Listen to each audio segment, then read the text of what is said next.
Hey there, welcome back to the channel. Today, we're tackling a big question. Should you get the Nintendo Switch OLED, stick with a standard Switch, or hold out for the upcoming Switch 2? With so many leaks and rumors about Nintendo's next console, we've got all the latest details. We're breaking down display differences, performance, battery life, and of course, what's coming with the Switch 2. If you already own a Switch or are thinking of getting one, stick around, because by the end of this video, you'll know exactly which one is right for you. Like what you're seeing?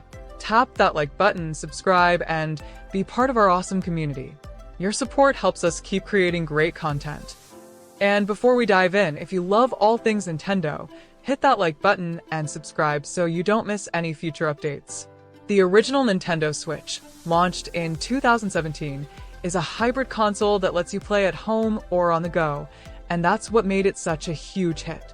It comes with a 6.2-inch LCD screen, and in 2021, Nintendo introduced the Switch OLED. And let me tell you, the difference in picture quality is massive.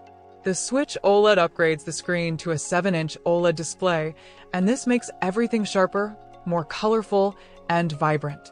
The blacks are deeper, and colors pop in a way that makes handheld gaming feel premium. If you spend a lot of time gaming in handheld mode, this is a game changer. So, if you love playing on the go, the OLED is worth considering. But what about performance? Well, the standard Switch and the OLED are identical. Both have the NVIDIA Tegra X1 chip, meaning games run the same on both consoles. No FPS boosts, no extra power. But sound quality on the OLED is noticeably better. Upgraded stereo speakers make games more immersive, which is great for handheld gaming. Battery life. It's about the same on both models, 4.5 to 9 hours, depending on the game. But the OLED model feels a little more efficient even with the bigger screen. So if you're looking for more power, the Switch OLED won't give you that. The real upgrade is the screen, speakers, and slightly better battery life. Now, before you rush to buy any Switch, let's talk about a huge issue Nintendo still hasn't fully fixed: Joy-Con drift. If you haven't experienced it yet, Joy-Con drift happens when the controller starts moving on its own even when you're not touching it. Super frustrating, especially in games that need precise movement, like Super Smash Bros. Or Mario Kart. Sadly, both the Switch and Switch OLED suffer from this problem, and Nintendo hasn't officially addressed it in hardware updates. If you get Joy-Con drift, you may need to send them in for repairs or buy new ones. But the biggest question right now? Will the Switch 2 finally fix Joy-Con drift once and for all? If you're thinking of skipping the OLED and waiting for the Switch 2, you're not alone. The rumors and leaks surrounding the Switch 2 are getting more exciting by the day. Here's what we know so far. The screen is rumored to be 7.9 inches, even bigger than the OLED. It's expected to have a custom NVIDIA processor for faster performance and better graphics.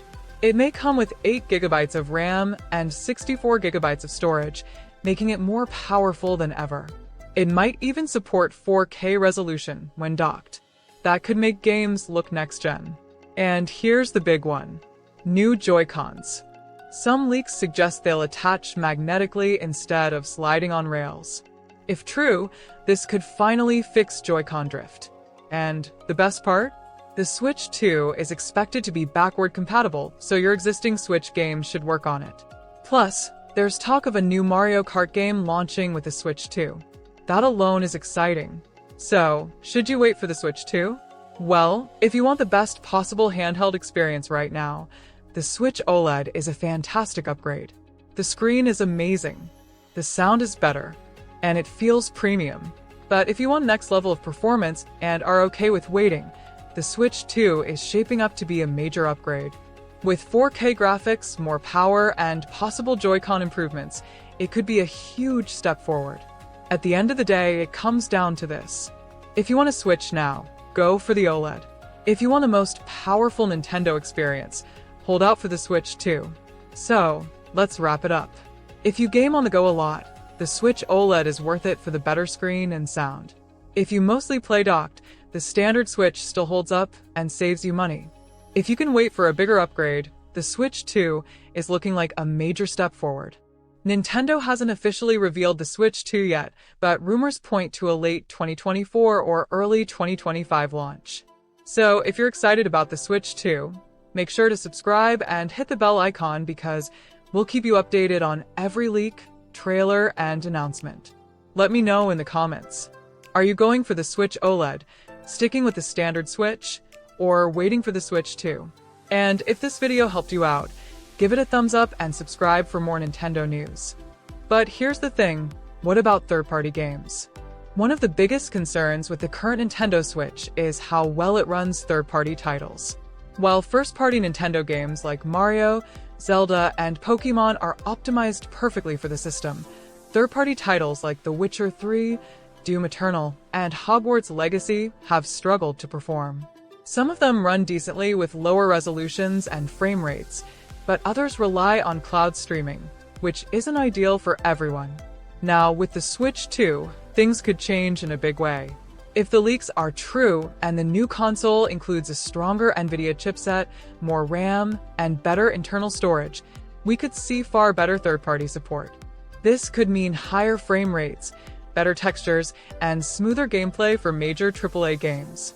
Imagine playing something like Elden Ring or Grand Theft Auto 6 on a Switch 2 without compromises. That would be a massive step forward for Nintendo in competing with PlayStation and Xbox, especially when it comes to performance-heavy games. Now, here's an interesting question. Will the Switch 2 launch with an OLED screen like the latest model, or will it start with a basic LCD version and later upgrade? Nintendo has a history of releasing improved versions of their consoles over time. Just look at the 3DS lineup. It wouldn't be surprising if the first version of the Switch 2 has an LCD screen and an OLED version arrives a year or two later. If that happens, some players might wait even longer to get the OLED model. The standard Switch OLED was such a big upgrade visually, so Nintendo may try to use the same strategy again to keep selling new hardware over time. Either way, if you care a lot about screen quality, that's something to keep in mind. Alright, let's talk about price. The Nintendo Switch OLED currently costs $349, while the standard Switch is around $299. But how much will the Switch 2 cost? Leaks suggest the Switch 2 could land anywhere between $399 and $499, depending on how powerful the hardware is. Some reports suggest a $449 price tag, but it's unclear if that's for a base model or a premium version. Now, would that price make sense? Let's compare it to competitors. The PlayStation 5 Digital Edition costs $399. The Xbox Series X costs $499. The Steam Deck starts at $399. For Nintendo to stay competitive, a price around $400 to $450 seems likely. Anything higher than that, and it risks pushing casual gamers away. That being said, Nintendo is known for keeping costs lower than PlayStation and Xbox, so if they find a way to keep it under $400, that would be a game changer. One of the biggest questions about the Switch 2 is whether it will support old Switch games. Right now, Nintendo has hinted that they want to keep backward compatibility in place. This would mean you could play your current library of Switch games on the new system without having to repurchase them. But there's one possible catch. How will physical cartridges work? If Nintendo decides to change the game card slot on the Switch 2, older physical Switch games might not work unless they provide some kind of adapter. That's something to watch out for when Nintendo makes the official announcement. However, digital games are almost certainly going to be supported. With most modern consoles pushing digital purchases, Nintendo would likely let players bring over their digital Switch games to the new system. That would be great news for anyone who has built up a huge collection on the Nintendo eShop. Now, let's talk about the dock. One of the Switch's best features is its ability to switch seamlessly from handheld mode to docked mode. That's what makes it a hybrid console and sets it apart from PlayStation and Xbox. So, will the Switch 2 keep the same docking system? Leaks suggest yes, but with some improvements. First, the dock might support 4K resolution, which means when you plug the Switch 2 into your TV, it could output games at 4K instead of 1080p like the current Switch. Second, faster data transfer speeds. The current dock is a bit slow, especially when loading games or updating software.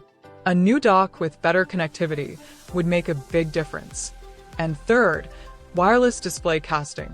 Some rumors suggest the Switch 2 may allow you to connect to a TV wirelessly without needing the dock at all.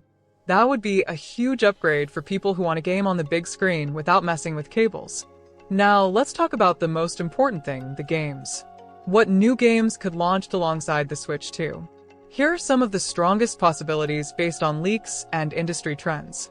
Mario Kart 9, the first brand new Mario Kart game since 2014. Zelda Tears of the Kingdom Deluxe, a next-gen enhanced version of the latest Zelda. New 3D Mario game. Think Super Mario Odyssey 2 or something brand new.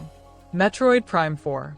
This game has been in development for years, and it could be a perfect fit for the Switch 2 launch. Pokémon Legends sequel. A follow-up to Pokémon Legends Arceus in an open-world format. And of course, we'll probably see remasters of older Nintendo games, especially ones that would benefit from the improved graphics of the Switch 2. So, to wrap it all up, is the Switch 2 worth waiting for? If you already have a Switch and want something more powerful, waiting for the Switch 2 makes sense. The improved graphics, stronger hardware, and potential 4K support could be a big jump forward. But if you just want the best possible handheld experience right now, the Switch OLED is still a great buy, especially if the Switch 2 ends up costing significantly more. Ultimately, it depends on what you want out of a console. And that's where I want to hear from you. Are you planning to buy the Switch OLED, stick with your current Switch, or wait for the Switch 2? Let me know in the comments. And if you enjoyed this breakdown, hit that like button, subscribe, and stay tuned for more updates on everything Nintendo. Until next